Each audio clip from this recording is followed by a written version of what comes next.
Naruto Shippuden का episode 141 उन episodes में से एक है जो पूरी सीरीज की सोच को उलट देता है।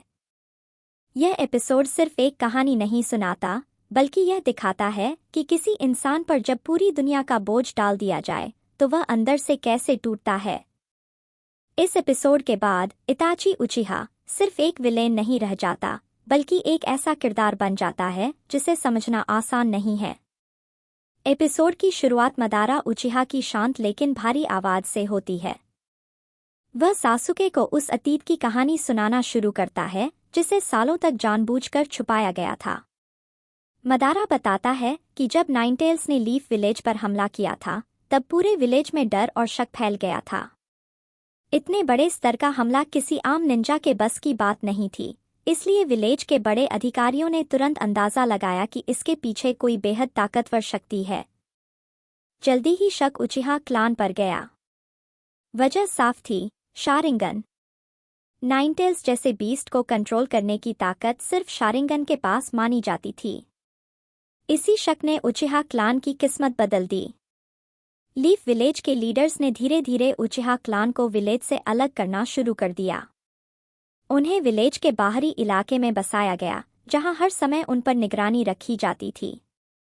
उचिहा क्लान, जिसने कभी लीफ विलेज की नींव रखने में मदद की थी, अब उसी विलेज में खुद को बाहरी महसूस करने लगा।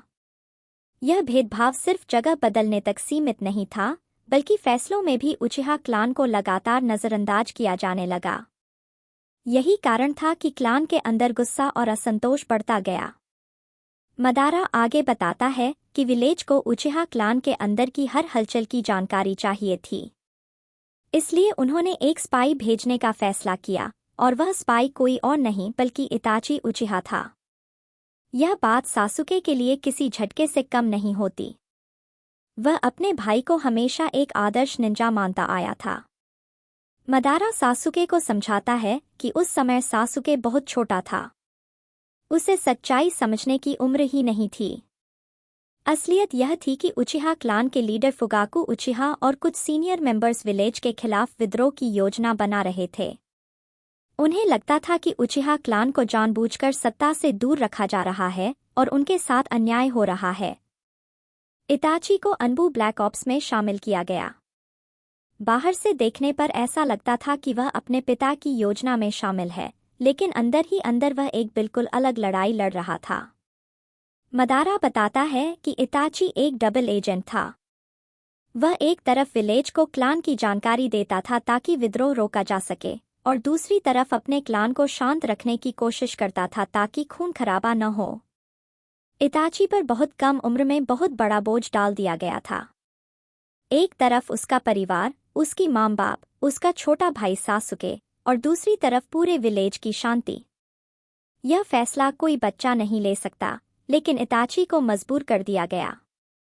मदारा आगे बताता है कि इताची ने बहुत कम उम्र में थर्ड ग्रेट निंजा वॉर देखा था। उस जंग में उसने सिर्फ दुश्मनों को नहीं मरते देखा, बल्कि मासूम लोगों को, बच्चों को और अपने ही साथियों को मरते देखा। युद्ध की वह तबाही इताची के दिल दिमाग में हमेशा के लिए बैठ गई। तभी से वह जंग से नफरत करने लगा। उसके लिए ताकत का मतलब दूसरों को मारना नहीं था, बल्कि दूसरों को मरने से बचाना था। यहीं से कहानी उस सबसे दर्दनाक मोड़ पर पहुंचती है। लीफ के लीडर इताची को एक ऐसा मिशन सौंपते हैं जिसे सुनकर कोई भी इंसान अंदर से टूट जाए, पूरे उचिहा क्लान को खत्म करने का मिशन। अगर उचिहा क्लान ने विद्रोह कर दिया होता तो लीफ विलेज पूरी तरह तबाह हो सकता था। दूसरे नेशंस इस मौके का फायदा उठाकर हमला कर सकते थे, और एक नया ग्रेट निंजा वॉर शुरू हो जाता। इस तबाही को रोकने के लिए इताची ने वह फैसला लिया जिसे कोई भी इंसान लेना नहीं चाहेगा। उसने अपने ही लोगों को मारने का बोझ अपने कंधों पर उठा लिया। मदारा साफ कहता है कि इताची ने यह सब नफरत में नहीं किया। उसने यह बलिदान इसलिए दिया ताकि बाकी दुनिया शांति से जी सके। लेकिन एक चीज वह कभी नहीं कर पाया, वह अपने छोटे भाई सासुके को नहीं मार सका। इताची ने जानबूझकर सासुके को जिंदा छोड़ा। उसने उसे नफरत दी, दर्द दिया और एक मकसद दिया। वह चाहता था कि सासुके उससे नफरत करे, ताकतवर बने और एक दिन इतना मजबूत हो जाए कि उचिहा नाम को आगे बढ़ा सके। इताची ने थर्ड होकागे से भी विनती की कि सासुके को कभी इस सच्चाई के बारे में न बताया जाए। उसने डांजो को भी चेतावनी दी कि अगर सासुके को कुछ हुआ तो वह लीफ विलेज के सारे राज दुनिया को बता देगा। मदारा सासुके को वो रात याद दिलाता है जब इताची ने कहा था, जब तुम्हारे पास मेरी जैसी आंखें हों तब मेरे पास आना। सासुके फिर भी इस सच्चाई को मानने से इनकार करता है।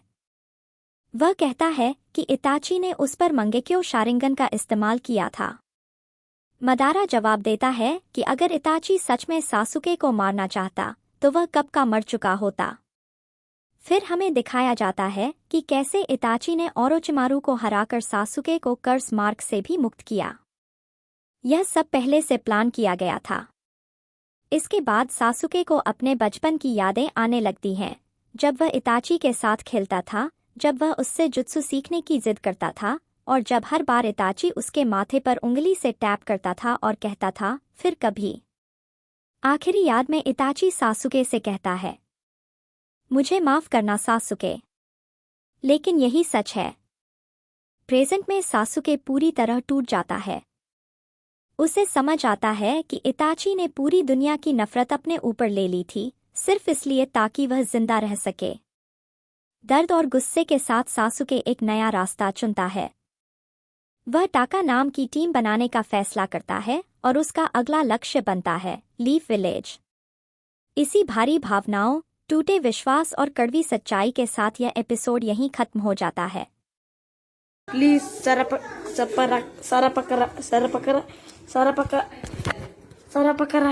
Sarapakara. Okay, thank you.